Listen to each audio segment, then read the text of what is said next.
Welcome, ladies and gentlemen, to the White Collar Players Immersive Mod series.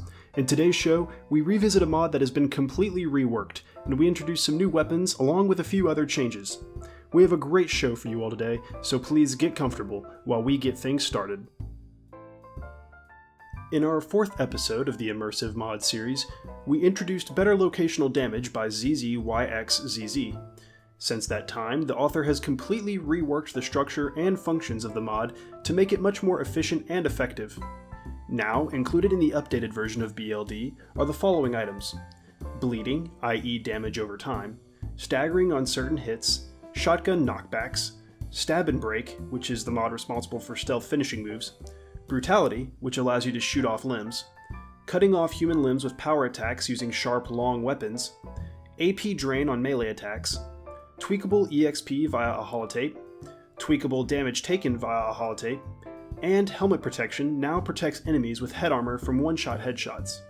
This list is staggering and quite impressive. However, there are still more details to cover. In the interest of time, we will briefly skim the surface of the inner workings of this great mod, but for the full details, you should check out the mod page to get a full understanding of how it will affect your game. For starters, the mod now requires F4SC to function, which removes it from being available for consoles. The reason for the requirement is that headshots are now scripted, which means that the size of the enemy now dictates which calibers are capable of killing it with a single shot to the skull. Generally speaking, the less dangerous and less armored an enemy is, the more calibers will be capable of headshotting it.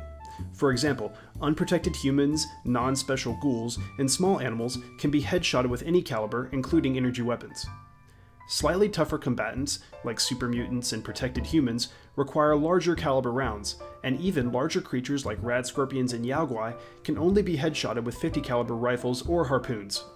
Deathclaws, synths, and behemoths are impervious to one-shot headshots. Staggering now applies to NPCs and the player, which can be toggled via the holotape. Or you can use Med-X, which makes you immune to staggering for the Kim's duration. Bleeding also applies to everyone, except synths and robots, which causes damage over time. Bleeding effects can stack and cause death. There are 3 sizes of bleeding wounds: small, medium, and large, which occur based on what you get shot or hit with. To combat these effects, bandages have been immersively integrated into the game. They can be found on raiders or in stores, in first aid containers, or crafted. If you have installed HUD Framework by Registrator 2000, which is a fantastic framework that allows mod authors to add widgets to the player's heads-up display, you can turn on the custom bleeding HUD widget, which indicates when you're bleeding, so you don't have to constantly check your Pip-Boy.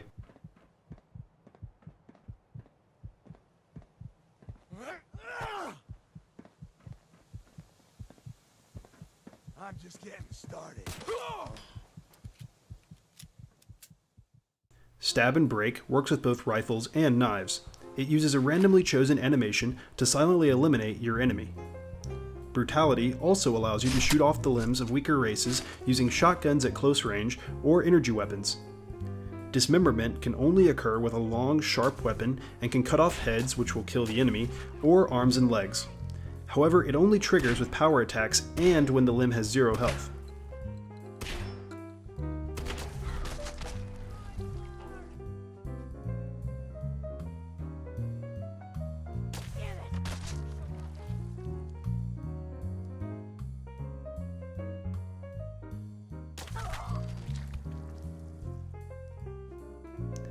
EXP gain can be completely adjusted via the holotape, along with damage taken and dealt to adjust the game's difficulty. The autosave feature can also be toggled and adjusted within the holotape settings. All of the features we just mentioned are in addition to the original functions of better locational damage. There are several ESPs to choose from when installing this update. To get the full adjustments properly applied to your game, we highly recommend using the main Better Locational Damage ESP along with the B.L.D. craftable holotape optional file, which allows you to craft the settings holotape at a chemistry station. However, with all of these new additions to Better Locational Damage, a mod that we previously covered, called Live Dismemberment, is no longer compatible with B.L.D. and must be uninstalled.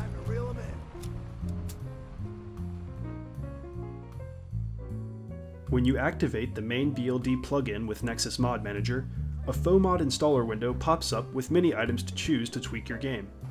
To achieve the most immersion, we decided to go with normal version, B.L.D leveled lists, all of the DLCs because we have them installed, Far Harbor leveled lists, no Raider overhaul patch because we don't use that mod, Ghoul version, better perks, no combat music, better chems, and no selection for damage done and damage taken, although these can be adjusted later in the holotape.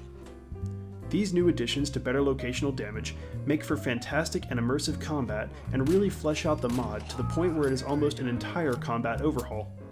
If you have more questions about the details of this mod, we will gladly answer them in the comments. Truly a great update to an already great work, we love the adjustments that better locational damage makes to our game, and we are excited for more engrossing combat in our playthrough. Who's out there? After the Great War, the lingering heavy radiation mutated America's deer population into what is now known as the hideous radstag. These creatures do not even remotely resemble the ones that they descended from only a couple hundred years ago. Realistic Radstags by the 13th BlackCat seeks to correct this discrepancy. Now, the Radstags will remind you of the woodland creatures that used to roam the woods prior to the war, only with an extra head and some skin anomalies.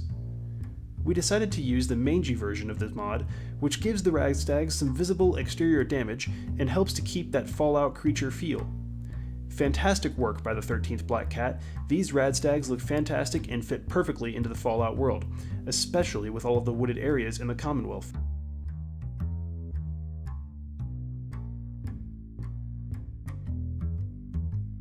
After you've spent a good bit of time wandering the Commonwealth, you may start to realize that gunners and raiders occasionally have a new weapon at their disposal. We asked Arturo where this new firearm came from, and he explained that a scavenger was picking through the crates at the Wicked Shipping lockup when he found a shipment destined for the Cambridge police station that came from Washington, D.C. Thanks to Major McCrackin, the 10mm SMG has finally arrived in the Commonwealth, and after level 6, it can be found on enemies and for sale at some merchant stalls. The weapon has many modifications, including varying ranks of semi-automatic and fully automatic receivers, 2 types of stocks, or no stock at all, increasing sizes of magazines with quick release capability, many different sighting options, several barrel attachments, and 2 different material variations. With the amount of customization options available, this weapon can easily be tailored to meet many types of combat encounters. However, we would like to show off our favorite configuration.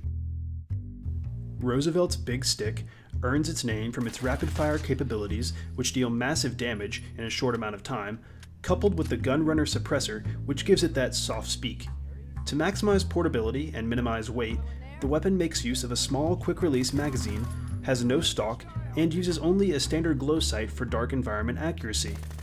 A fantastic mod for adding a lore-friendly weapon to the Commonwealth, and we look forward to having this old favorite as a sidearm in our playthrough.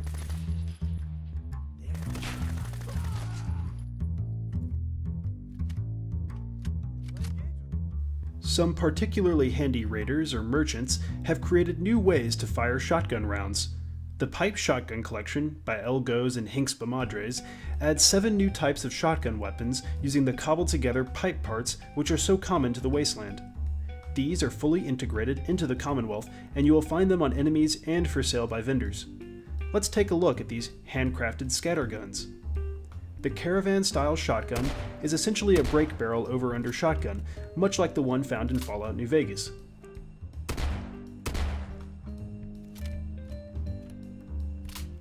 The single style is much like its cousin, also common in New Vegas.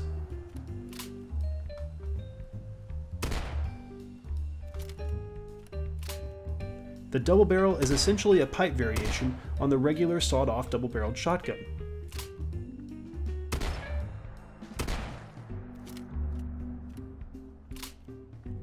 The triple barrel variant one-ups the double barrel by tacking on a third barrel, meaning 3 rapid-fire shots before having to reload the multiple barrels.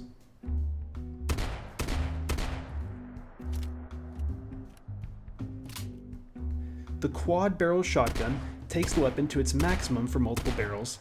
The 4 chambers means an unparalleled rapid amount of shot down range before having to reload.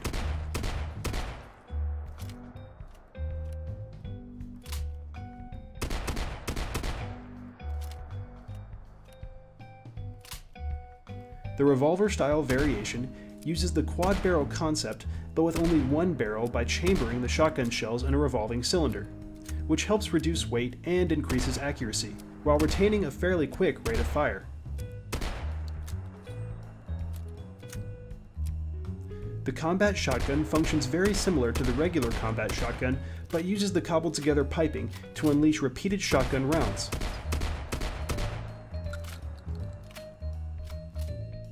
Because of their modular pipe construction, these guns all have mini modding configurations much like the other pipe weapons found around the Commonwealth. Fantastic work by these authors for bringing more shotgun options to the Commonwealth, which are immersively integrated and certainly retain that wasteland feel. It's easy to imagine a strung-out raider or a savvy weapons merchant constructing these different variations to get an extra bit of cheap but effective firepower. Display location, cell, and object information is a handy tool by SmithyPete that allows you to see your location information along with information about whatever object you are currently looking at. This aid item, which can be created at a chemistry station, is very useful for modders who see something in the game and want to take a look at it in the creation kit. We use this tool for some stuff that we work on, and while it may not make an appearance in our playthrough, we still wanted to cover it because it has been very helpful, and mods like these rarely get showcased on YouTube despite how important they are to mod authors. That's our show for today, folks. We hope you have enjoyed the selection. All of the mods we cover in this series are added to our load order so we can guarantee their compatibility, and we will be using them in our coming playthrough. As usual, the links to the mods are provided in the description, and please remember to leave an endorsement for any mod that you download and enjoy. Thank you all very much for watching, and we look forward to seeing you next time on the White Collar Players Immersive Mod series.